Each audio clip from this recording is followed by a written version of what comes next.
Let's look at how to cite articles following the rules in the Chicago Manual of Style.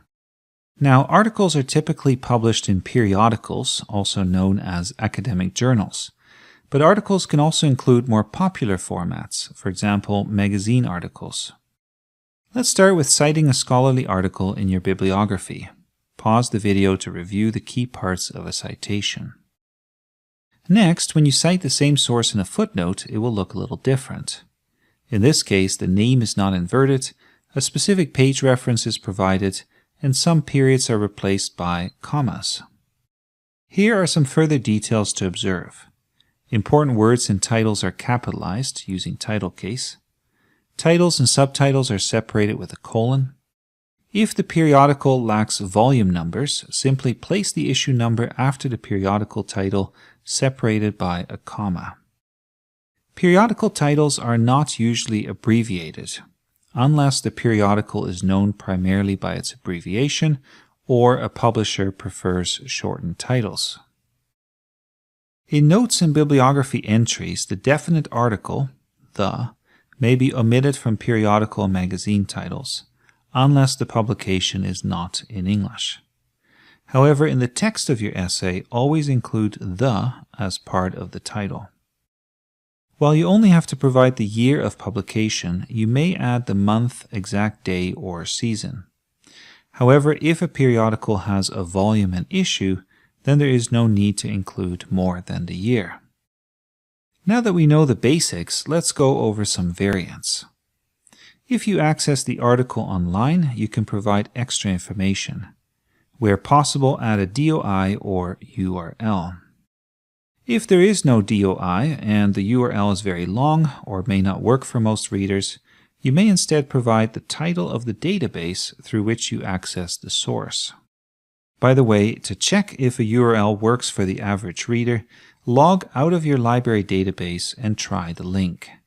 If the URL directs you to at least a citation or a preview of the text, even if not full access, then you can use it.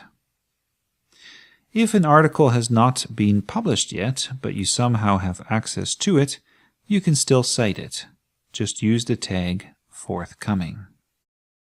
If you know in what issue the article will appear, then add the issue number and write Forthcoming in place of the year. It may also happen that the article is to be published electronically. If you have early access, provide the date that accompanies this version. If in the meantime the official publication comes out, then cite that instead. Some online periodicals don't have continuous pagination. Each article is numbered separately, starting with page 1. Such articles may come with a unique ID that can be included in the citation. If the ID is mentioned in the bibliography, then don't include the page range. Next, let's talk about access dates. The Chicago Manual of Style does not require an access date for citations of electronic sources.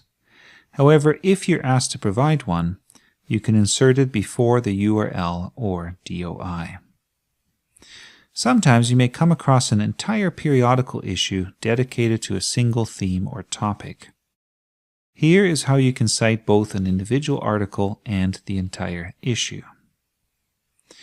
Earlier, we mentioned magazines. When you cite an article published in a magazine, there are a few differences to note. Most importantly, the date of publication is not placed in parentheses. Also, in a bibliographic entry, the page range can be left out. Finally, any unsigned article may be cited under the title of the publication. Next, we turn to reviews. When citing a review, include the author of the review, provide the title of both the review, if there is one, and the work under review, and indicate where the review can be found. Besides the author, you can also list other contributors. For example, for a review of a movie, you might cite directors or performers. Such information can be placed right after the title of the work reviewed. And finally, in some cases you may want to cite just the abstract. If so, don't mention the abstract in the corresponding bibliographic entry. Just cite the article as a whole. And that's it for citing periodicals.